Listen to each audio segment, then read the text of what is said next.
Hello everyone, welcome to exams. मैं हूं सोनम और आज इस वीडियो में हम कंप्लीट करने वाले हैं सामान्य ज्ञान यानी कि जीके जीएस के टॉप 30 एमसीक्यू।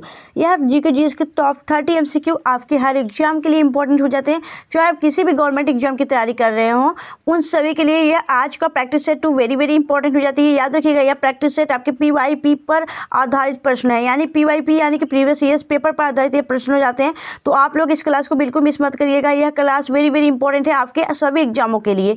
तो अगर आप हमारे चैनल पे नए विजिट किए हैं तो प्लीज़ चैनल सब्सक्राइब कर लीजिएगा और टू एग्जाम्स को बेल आइकन प्रेस कर लीजिएगा, जिससे कि हमारी वीडियो की नोटिफिकेशन आप लोगों तक लगातार पहुंचती रहे, आप लोग अपनी कंटिन्यू प्रिपरेशन करते रहिए। तो चलिए, जैसा कि हमने बोला आपसे कि यह सभी एग्जामों के लिए इंपॉर्टेंट है, तो यूज फॉर ऑल एग्जाम याद रखिएगा।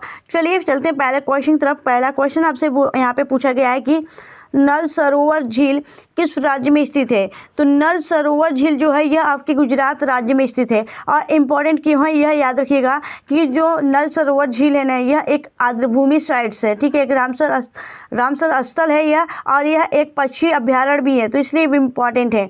नेक्स्ट देखेंगे अगले क्वेश्चन तरफ। अगला क्वेश्चन पूछा गया है कि निम्न में से कौन सा जोड़ा गलत है। तो इनमें से कौन सा जोड़ा गलत है, तो याद रखिएगा एशिया की सबसे बड़ी झील कैस्पियन सागर, ठीक है, और यहाँ पे अफ्रीका की सबसे बड़ी झील विक्टोरिया झील, ठीक है, लेकिन यूरोप की सबसे बड़ी झील क्या है, आपकी लडोगा झील है, न कि सुपीरियर झील। जो सुपीरियर झील है यह आपका कनाडा और संयुक्त राज्य अमेरिका की सीमा पर स्थित है। तो यहाँ पे यूरोप की सबसे बड़ी झील लडोगा झील होनी चाहिए, जो कि एक मीठे पानी झील है। तो यही option C is the right answer, क्योंकि हमसे गलत जोड़ा बोला गया था, तो गलत जोड़ा यही है। नेक्स्ट देखेंगे अगले क्वेश्चन तरफ। अगला क्वेश्चन आपसे पूछा गया है कि निम्नलिखित में से कौन सा कटिबंधीय मरुस्थल नहीं है। तो राइट आंसर हो जाएगा गोबी। जो मरुस्थल है वह कटिबंधीय मरुस्थल नहीं है। गोबी जो है एक ठंडा मरुस्थल है, यह मध्य एशिया में स्थित है। और यह किस देश की सीमा पे है, तो याद रखिएगा कुछ भाग इसका मंगोलिया के अंतर्गत आता है और कुछ भाग इसका चीन में फैला हुआ है, ठीक है। गोबी मरुस्थल एक ठंडा मरुस्थल है। नेक्स्ट क्वेश्चन देखेंगे। अगला क्वेश्चन पूछा गया है कि निम्न में से कौन से अधिकार को मौलिक अधिकारों से हटाकर एक विधिक यानी कानून अधिकार बना दिया गया है। तो याद रखना है, आपका राइट आंसर हो जाएगा संपत्ति का अधिकार। संपत्ति का अधिकार पहले यह 7वां आपका मौलिक अधिकार हुआ करता था, लेकिन अब वर्तमान में 6 मौलिक अधिकार हैं। जो यह 7वां आपका संपत्ति का अधिकार था ना, इसको आपका 44वां संविधान संशोधन, ठीक है, 44वां संविधान संशोधन करके इसको एक कानूनी दर्जा दे दिया गया। 44वां संविधान संशोधन 1978 में इसको हटा दिया गया। इसको एक आर्टिकल 301 के अंतर्गत एक कानूनी दर्जा दे दिया गया, यह आप याद रखिएगा। नेक्स्ट देखेंगे अगले क्वेश्चन तरफ। अब याद रखिएगा, यह जो आपके मौलिक अधिकार हैं यह आपके भाग 2 में स्थित है, ठीक है। भाग यहाँ पे याद रखिएगा 3 में है, भाग 3 में है 12 से लेके 35 आर्टिकल तक। नेक्स्ट देखेंगे अगले क्वेश्चन तरफ। अगला क्वेश्चन पूछा गया है कि अंतर्राष्ट्रीय अनुवाद दिवस यानी इंटरनेशनल ट्रांसलेशन डे निम्नलिखित में से किस दिन को मनाया जाता है। तो राइट आंसर हो जाएगा ऑप्शन यहाँ पे 30 सितंबर इज द राइट आंसर। 30 सितंबर को आपका अंतर्राष्ट्रीय अनुवाद दिवस मनाया जाता है। Option D is the right answer. याद रखिएगा 10 जनवरी वेरी वेरी इंपॉर्टेंट डे हो जाता है। 10 जनवरी को आपका विश्व हिंदी दिवस मनाया जाता है। क्या मनाया जाता है? विश्व हिंदी दिवस। वहीं 15 मार्च को आपका विश्व उपभोक्ता अधिकार दिवस के रूप में सेलिब्रेट किया जाता है। नेक्स्ट देखेंगे अगले क्वेश्चन तरफ। अगला क्वेश्चन आपसे पूछा गया है, प्रायद्वीपीय भारत का दक्षिणतम बिंदु कन्याकुमारी स्थित है। तो प्रायद्वीपीय भारत का जो सबसे दक्षिणतम बिंदु है कन्याकुमारी, वह कहाँ पे स्थित है? तो यह भूमध्य रेखा के उत्तर में स्थित है। तो option D is the right answer. Next देखेंगे अगला क्वेश्चन पूछा गया है कि अंतर्राष्ट्रीय चावल अनुसंधान संस्थान अवस्थित है। तो राइट आंसर हो जाएगा ऑप्शन सी, यह कटक उड़ीसा के अंतर्गत आपका राष्ट्रीय चावल अनुसंधान संस्थान स्थित है। वहीं अगर आपसे पूछा जाए केरल के कासरगोड में कौन सा अनुसंधान संस्थान स्थित है, तो याद रखिएगा केंद्रीय आपका रोपड़, ठीक है, क्या? तो रोपड़ यानी रोपनी वाला जो होता है वही रोपड़ अनुसंधान संस्थान स्थित है। और यहीं पे आपका याद रखिएगा कासरगोड में ही नारियल अनुसंधान संस्थान भी स्थित है, यह भी याद रखिएगा। तो केंद्रीय रोपड़ अनुसंधान संस्थान और नारियल अनुसंधान संस्थान ये केरल के कासरगोड में है। वहीं आपसे पूछा गया है कि राजमुंद्री की बात करें तो राजमुंद्री में आपका क्या है? तो राजमुंद्री जो कि आंध्र प्रदेश में पड़ता है, यहाँ पे आपका केंद्रीय तंबाकू अनुसंधान संस्थान स्थित है, यह भी आप याद रखिएगा। नेक्स्ट देखेंगे अगले क्वेश्चन तरफ। अगला क्वेश्चन आपसे पूछा गया है कि सर्बिया की राजधानी क्या है। तो सर्बिया देश की राजधानी हो जाती है बेलग्रेड, और सर्बिया की जो मुद्रा है वह हो जाती है आपकी यहाँ पे याद रखिएगा सर्बियाई दिनार। नेक्स्ट देखेंगे अगले क्वेश्चन तरफ। अगला क्वेश्चन पूछा गया है कि कबड्डी मैच में एक टीम में एक बार में कितने खिलाड़ी खेलते हैं? तो कबड्डी में एक टीम में आपसे पूछा जा रहा है तो एक टीम में आपके 7 खिलाड़ी खेलते हैं, ठीक है। 7 खिलाड़ी होते हैं एक टीम में, दूसरी टीम में भी 7 खिलाड़ी होते हैं, 7 होते हैं, याद रखना है। वहीं अगर आपसे पूछा जाए कि कबड्डी हो गया, पोलो, वाटर पोलो आपको याद रखना है, वाटर पोलो, और साथ ही आपको याद रखना है नेटबॉल, ठीक है, नेटबॉल। इन सभी तीनों खेलों में आपके 7-7 प्लेयर होते हैं। वहीं अगर आपका फुटबॉल या फिर आपका क्रिकेट या फिर आपका हॉकी, इन सभी आपके खेलों में 11 प्लेयर होते हैं एक टीम में। नेक्स्ट देखेंगे अगले क्वेश्चन तरफ। अगला क्वेश्चन पूछा गया है कि ओजोन परत के संरक्षण के लिए अंतर्राष्ट्रीय दिवस डैश को मनाया जाता है। तो ओजोन परत के संरक्षण के लिए आपका जो अंतर्राष्ट्रीय दिवस है, यानी कि आपका अंतर्राष्ट्रीय ओजोन दिवस, ये आपके 16 सितंबर को मनाया जाता है। Option see the right answer. आपसे पूछा गया है कि 16 जुलाई को क्या मनाया जाता है? तो 16 जुलाई को मनाया जाता है आपका विश्व सांप दिवस। सांप यानी जो स्नेक वाला सांप, वही सांप दिवस मनाया जाता है। सांपों के बीच आपके लोगों में जागरूकता फैलाना है। और वहीं 29 जुलाई को अंतर्राष्ट्रीय आपका बाघ दिवस मनाया जाता है। क्या? अंतर्राष्ट्रीय बाघ दिवस, ये अभी आप याद रखिएगा। नेक्स्ट देखेंगे अगले क्वेश्चन तरफ। दोस्तों यह सारे क्वेश्चन आपके प्रीवियस ईयर्स पेपर पे आधारित हैं, तो इंपॉर्टेंट क्वेश्चन है आपके एग्जाम के लिए। तो आप सभी लोग इस क्लास को बिल्कुल मिस मत करिएगा, इस वीडियो को पूरा देखिएगा लास्ट तक, और वीडियो को भी शेयर कर दिएगा करिए लोगों के बीच, जिससे कि और भी लोग इससे अपनी तैयारी कर सकें। तो चलिए चलते हैं आगे नेक्स्ट क्वेश्चन तरफ। अगला क्वेश्चन आपसे पूछा गया है कि किस भारतीय खिलाड़ी को फ्लाइंग सिख के नाम से जाना जाता है? तो फ्लाइंग सिख के नाम से कौन फेमस है, कौन प्रसिद्ध है? राइट आंसर हो जाएगा आपका मिल्खा सिंह। मिल्खा सिंह को हम फ्लाइंग सिख के नाम से जानते हैं। यह पूर्व भारतीय ट्रैक और फील्ड धावक थे, ठीक है। इन्होंने 1960 में रोम ओलंपिक में 400 की दौड़, ठीक है, 400 की दौड़ में यह चौथे स्थान हासिल किए थे, यह आप याद रखिएगा। नेक्स्ट देखेंगे अगले क्वेश्चन तरफ। अगला क्वेश्चन आपसे पूछा गया है कि पारंपरिक रूप से तेरा ताली, ठीक है, तेरा ताली नामक लोक नृत्य का संबंध निम्नलिखित में से किस राज्य से है? तो तेरा ताली हो गया, वहीं कालबेलिया हो गया, यह सभी जो नृत्य हैं यह आपके कहाँ के हैं? यह आपके पंजाब, सॉरी यहाँ पे राजस्थान के हैं। तो राजस्थान के यह नृत्य हो जाते हैं। तेरा ताली वहाँ के समुदायों के द्वारा किया जाने वाला नृत्य हो जाता है। Option see the right answer. Next देखेंगे अगले क्वेश्चन तरफ। अगला क्वेश्चन पूछा गया है कि गांधी इरविन समझौते के यहाँ पे स्थानांतरित होने में किसने महत्वपूर्ण भूमिका निभाई थी? तो याद रखना है ऑप्शन यहाँ पे तेज बहादुर सप्रू।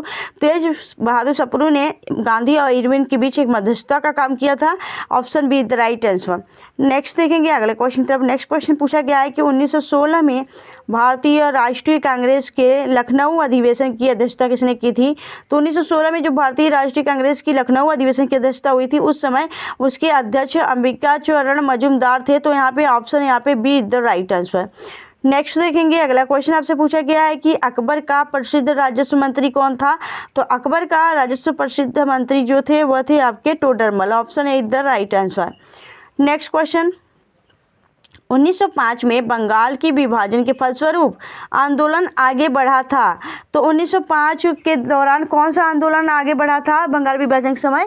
तो यहाँ पे याद रखना है आपका राइट आंसर हो जाएगा स्वदेशी आंदोलन। स्वदेशी आंदोलन का ज़्यादा से ज़्यादा बढ़ावा किया गया था। नेक्स्ट देखेंगे अगला क्वेश्चन आपसे पूछा गया है कि अखिल भारतीय किसान सभा के प्रथम सत्र अध्यक्षता किसने की थी?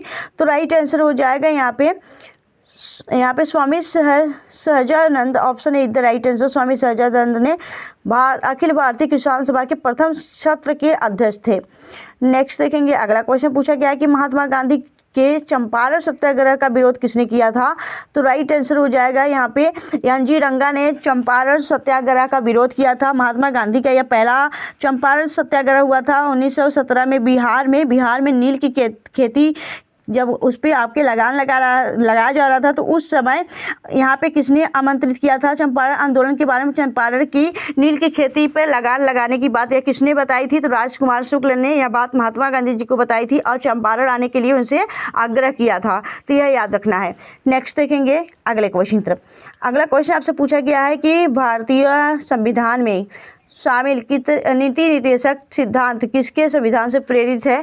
तो याद रखिएगा अपने भारतीय संविधान में जो आपका नीति निर्देशक सिद्धांत है यह आपके आयरलैंड के संविधान से अडॉप्ट किया गया है, स्वीकार किया गया है।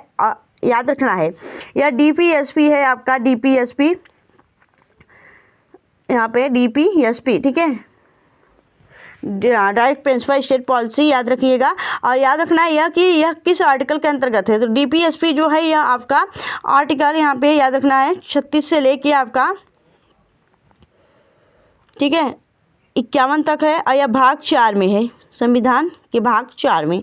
नेक्स्ट देखेंगे अगले क्वेश्चन तरफ। अगला क्वेश्चन पूछा गया है राष्ट्रपति और उपराष्ट्रपति की दोनों की, यानी आपके राष्ट्रपति और उपराष्ट्रपति, इनकी अनुपस्थिति यानी दोनों की अनुपस्थिति में राष्ट्रपति के कार्यों का निर्वहन कौन करता है। यानी आपके देश में राष्ट्रपति और उपराष्ट्रपति दोनों अनुपस्थित हैं, तो उस समय जो राष्ट्रपति के कार्य होंगे उनका निर्वहन कौन करेगा। तो याद रखना है आप सभी को, यह भारत का मुख्य न्यायाधीश करेगा। Option C is the right answer, ठीक है। नेक्स्ट देखेंगे अगले क्वेश्चन तरफ। अगला क्वेश्चन पूछा गया है कि भारत में नियोजित विकास का विरोध किसने किया था। तो भारत में नियोजित विकास का विरोध करने वाले कौन थे। तो राइट आंसर हो जाएगा यहाँ पे Mahatma Gandhi. Option is the right answer. Next question है आपका, निम्नलिखित में से किस शासक ने जजिया कर समाप्त किया था।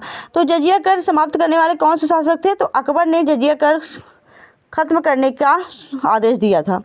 नेक्स्ट देखेंगे अगला क्वेश्चन पूछा गया है कि किस राज्य को हिंदुत्व का स्वर्ण युग माना जाता है। तो हिंदुत्व का जो स्वर्ण युग माना जाता है वह गुप्त काल को माना जाता है। Option see the right answer. Next देखेंगे अगले क्वेश्चन की तरफ। अगला क्वेश्चन पूछा गया है कि भारत के संविधान में मौलिक अधिकारों के अनुसार बंधुओं मजदूरी पर रोक डैश है। तो याद रखिएगा, बंधुआ मजदूरी पर रोक किस संविधान के किस मौलिक अधिकार के अंतर्गत आता है। तो राइट आंसर हो जाएगा शोषण के विरुद्ध अधिकार। शोषण के विरुद्ध अधिकार में यह बोला गया है कि आप किसी भी बंधुआ मजदूरी पर आप उससे मजदूरी नहीं करा सकते हैं। ह्यूमन ट्रैफिक भी रोक लगाया गया है। सभी बातें आपका याद रखना है, शोषण के विरुद्ध अधिकार। Option see the right answer. Next देखेंगे अगले क्वेश्चन की तरफ।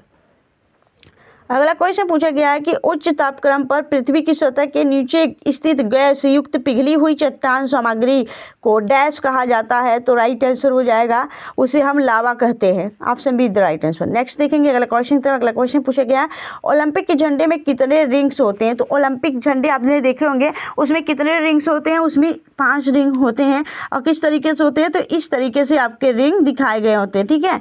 नेक्स्ट देखेंगे अगले क्वेश्चन की तरफ। अगला क्वेश्चन आपसे पूछा गया है कि निम्नलिखित में से कौन सा एक भारतीय शास्त्रीय नृत्य नहीं है। तो राइट आंसर हो जाएगा रासलीला। यह भारतीय शास्त्रीय नृत्य नहीं है, यह एक लोक नृत्य है। नेक्स्ट देखेंगे अगला क्वेश्चन पूछा गया है घरेलू हिंसा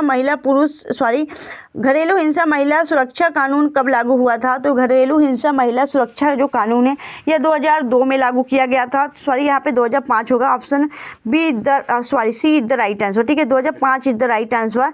इसी समय आपके घरेलू हिंसा महिला सुरक्षा कानून को लागू किया गया था। नेक्स्ट देखेंगे अगला क्वेश्चन आपसे पूछा गया है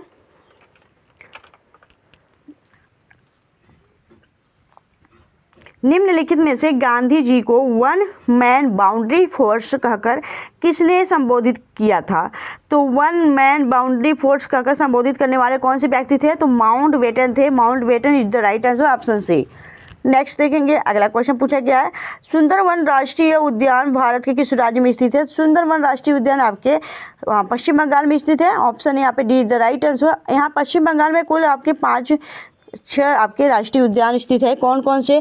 तो पश्चिम बंगाल में एक तो हो जाता है आपका सुंदरवन, दूसरा हो जाता है आपका सिंगालीला, तीसरा हो जाता है बुक्सा टाइगर रिजर्व, गोरुमारा, यह सभी जल्दापारा, यह सभी आपके जो राष्ट्रीय उद्यान है वह आपके पश्चिम बंगाल में देखने को मिलेंगे। तो यह आप याद रखिएगा, वेरी वेरी इंपॉर्टेंट है आज के सारे इंपॉर्टेंट क्वेश्चन। तो आज की सेशन आपको कैसी लगी प्लीज़ आप हमें कमेंट करके जरूर बताइएगा। अगर आपको सच में वीडियो अच्छी लगी हो, हेल्पफुल लगी हो तो प्लीज़ वीडियो को लाइक करिएगा, चैनल सब्सक्राइब जरूर करिएगा और इस क्लास को शेयर करिए लोगों के बीच, जिससे कि और भी लोग इससे अपना जुड़ के अपने प्रिपरेशन कर सकें। तो मिलेंगे आपसे नेक्स्ट वीडियो में, तब तक के लिए bye bye and thanks for watching. Keep smiling.